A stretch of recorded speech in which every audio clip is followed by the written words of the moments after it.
রান্নায় হাতেখড়ি থেকে আজকে দেখাবো পাবদার ঝাল। প্রথমে হলুদ, লবণ এবং লঙ্কা গুঁড়ো দিয়ে এবং সামান্য একটু সর্ষের তেল দিয়ে প্রথম মাছগুলো মেখে নেব। আর এইদিকে আমি একটা টমেটো আর 3টে কাঁচা লঙ্কাকে সেদ্ধ করে নিচ্ছি। তারপরে টমেটো আর কাঁচা লঙ্কাটা পেস্ট করে নেব। এদিকে পাবদা মাছগুলোতে নুন, হলুদ, শুকনো লঙ্কা গুঁড়ো এবং একটু সর্ষের তেল মেখে আগে রেখে দিয়েছিলাম। এখন গরম তেলে মাছগুলো ছেড়ে দিচ্ছি।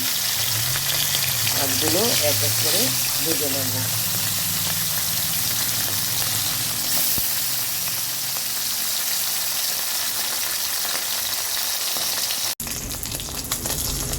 এভাবে উল্টে পাল্টে আমি সবগুলো মাছ লাল লাল করে ভেজে নিয়েছি। এখন তুলে নেব। সবগুলো মাছ হালকা করে ভেজে তুলে নিয়েছি। এবার ঝালটা করব। মাছ ভাজার কড়াইটার মধ্যে আরেকটু তেল দিয়ে দিচ্ছি কিছুটা কালো জিরা ফোড়ন।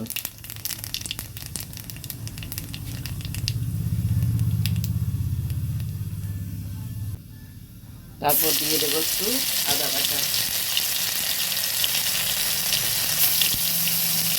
এবার দিয়ে দিচ্ছি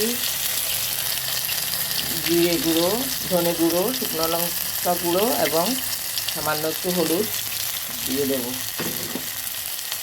এবার কিছুটা নেড়ে জল দিয়ে কাটলে নেব।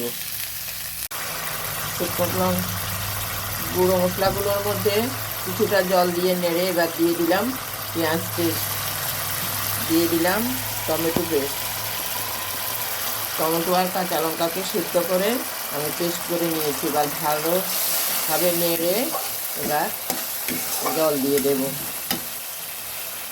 মশলাটা ভালোভাবে ভাজা হয়ে গেছে। এবার দিয়ে দেব জল।